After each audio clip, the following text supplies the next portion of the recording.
Assalamu alaikum, bonjour à toutes et à tous et soyez les bienvenus pour une petite vidéo actu. En effet, vous n'êtes pas sans savoir que les relations entre le Maroc et l'Espagne étaient telles que les frontières maritimes entre les deux pays avaient été fermées. Alors on va essayer d'expliquer un peu l'origine de la fermeture, qu'est-ce qui s'était passé entre l'Espagne et le Maroc, et on va ensuite évoquer donc cette réouverture, la raison de cette réouverture et pourquoi il y a un assouplissement des conditions d'entrée au niveau sanitaire pour ces frontières maritimes.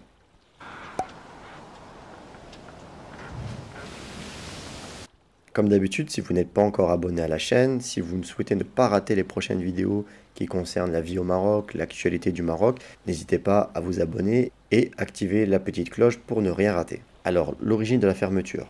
En fait, il y a des fonds géopolitiques derrière tout ça, et notamment sur la question du Sahara. Vous le savez sûrement, le Sahara est un enjeu stratégique, politique entre le Maroc, l'Algérie et même une partie de la Mauritanie. Bref, c'est un sujet très compliqué, je ne rentrerai pas là-dedans, mais l'Espagne avait décidé de ne pas se positionner en faveur du Maroc, et cela avait énormément refroidi les relations entre les deux pays.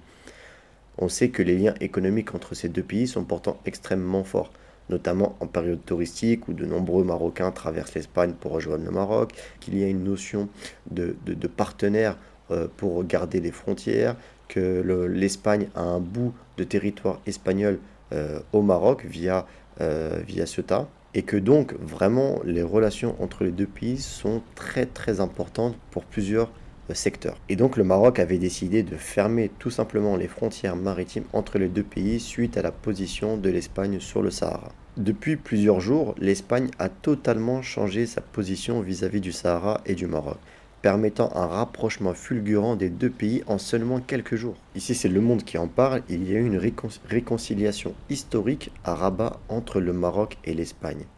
Et ça fait plusieurs, là ils disent que ça fait un an, mais ça fait même un peu plus longtemps que les relations étaient très très froides entre les deux pays. Et depuis quelques jours, donc là ici c'est jeudi, qu'il y a une visite du Premier ministre espagnol qui ont en fait conclu un accord pour revenir à une situation normale. Donc globalement, ils se sont mis d'accord sur certains points à respecter des deux côtés pour permettre à un espèce d'accord, à un contrat entre les deux pays pour pouvoir réouvrir la frontière et puis surtout remettre en place leurs partenariats au niveau des frontières, au niveau de la sécurité, au niveau de l'économie, du tourisme, etc., etc. Et puis quelques temps après, quelques heures ou le jour d'après, l'Espagne en fait a complètement modifié la carte du Maroc qu'elle présentait officiellement dans son pays en affichant le Sahara entier comme faisant partie du Maroc. Donc là, c'est le ministère espagnol des Affaires étrangères qui a publié cette carte et qui permet en fait d'officialiser leur support, leur soutien au royaume marocain. Donc la réouverture des frontières maritimes. Et donc cela a été officialisé, la réouverture immédiate des frontières maritimes entre le Maroc et l'Espagne.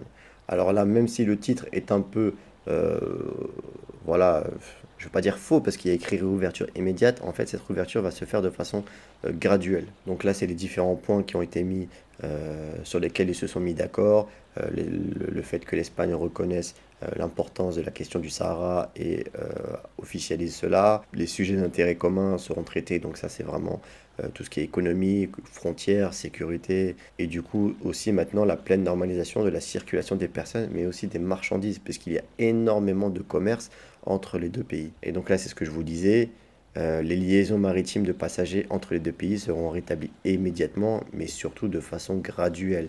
On ne va pas avoir un fonctionnement normal du jour au lendemain, ça va se faire petit à petit, mais officiellement, les frontières sont réouvertes. Donc il y a plein de points, je pourrais vous mettre l'article en description de la vidéo si ça vous intéresse, mais globalement, c'est un peu les points que j'ai évoqués, réouverture des frontières, la mise en vigueur de certains partenariats, la partie économique, la partie politique, sécurité, etc., etc. Donc ça date également de la dernière visite du gouvernement espagnol au Maroc, donc c'était le 7 avril, où ils ont mis en place cette feuille de route avec tous les points qu'on a cités précédemment. Et ici, on note principalement que là, ils vont vraiment s'atteler à préparer l'opération Marhaba qui existe au Maroc depuis des années, qui consiste en fait à accueillir tous les Marocains résidant à l'étranger pendant l'été. Donc là, encore une fois, c'est ce qu'on disait la dernière fois dans notre précédente vidéo Actu, où on disait que vraiment, ils allaient tout mettre en œuvre pour faciliter l'arrivée des touristes, mais aussi des MRE, Marocains résidant à l'étranger, au Maroc cet été pour relancer l'économie du pays, relancer le tourisme. Et là, vraiment, cette réouverture des frontières maritimes va dans ce sens-là. Alors, cette réouverture des frontières maritimes ne va pas sans certains inconvénients pour certaines personnes, puisque l'on sait depuis cette fermeture des frontières maritimes, de nombreux véhicules qui étaient en fait immatriculés à l'étranger avaient en fait un renouvellement de leur visa, de leur autorisation de circuler quasiment automatique. Vous savez, normalement, si vous avez un véhicule qui vient de France, par exemple, vous devez le sortir tous les 6 mois et uniquement 2 fois par an sur le territoire marocain. Et du coup, beaucoup de personnes ont gardé leur véhicule français, européen, depuis plus d'un an sans avoir à le ressortir. Aujourd'hui, cela va changer. Il faudra sûrement à ces véhicules de devoir ressortir à nouveau. Donc ça va vraiment changer pour ces personnes-là qui gardaient leur véhicule au Maroc. Et donc, on en vient au point peut-être le plus important de cette vidéo, qui est l'assouplissement des conditions d'entrée au niveau maritime, pour le moment uniquement. Alors actuellement, on avait déjà fait une vidéo la dernière fois, on sait qu'il faut un pass vaccinal et un test PCR au niveau des frontières aériennes, et du coup automatiquement pour les frontières maritimes. Et depuis cette réouverture, la question des conditions sanitaires a tout de suite été évoquée. Pourquoi? Parce que là l'article le dit très bien, une personne qui va prendre le ferry et va payer son ticket 30 € va devoir réaliser un test PCR à 50 ou 40 €. Ça n'a quasiment pas de sens. Et donc cela a mis en place temporairement une mesure qui permet en fait de voyager, de traverser ces frontières maritimes uniquement avec soit un pass vaccinal valide ou un test PCR de moins de 72 heures et non plus les deux. Et c'est quelque chose qui n'a jamais été fait au Maroc depuis l'instauration du pass vaccinal. Il faut savoir que vous ne pouvez pas voyager au Maroc sans pass vaccinal. Et là, en fait, ils officialisent, même si pour le moment c'est uniquement sur les frontières maritimes, uniquement par bateau, que vous pouvez venir au Maroc sans pass vaccinal, uniquement avec un test PCR. Donc là, c'est la note officielle du ministère du Transport et de la Logistique au Maroc, qui dit qu'en fait, on va pouvoir traverser les frontières maritimes avec uniquement soit un passeport vaccinal ou soit un test PCR de moins de 72 heures. Mais du coup, c'est vraiment un document officiel. Et ce que nous dit l'article, c'est que cette note pourrait laisser entendre qu'un protocole national est en cours d'élaboration. C'est ce que je vous disais dans ma dernière vidéo. L'été approche, il est quasiment obligatoire que le pays assouplisse ces mesures-là, s'il veut pouvoir accueillir et attirer des touristes. Autre chose, les conditions sanitaires ne peuvent pas différer d'un point d'entrée à un autre. C'est-à-dire qu'on ne peut pas avoir des conditions sanitaires différentes entre les frontières maritimes et les frontières aériennes. Deuxième point, la situation épidémiologique au Maroc est extrêmement bonne et la plupart des pays partenaires, elle l'est également. De toute façon, on ne parle quasiment plus de Covid, on ne parle pas de 4e dose. Il est donc très probable que cette mesure soit étendue à l'ensemble des frontières marocaines.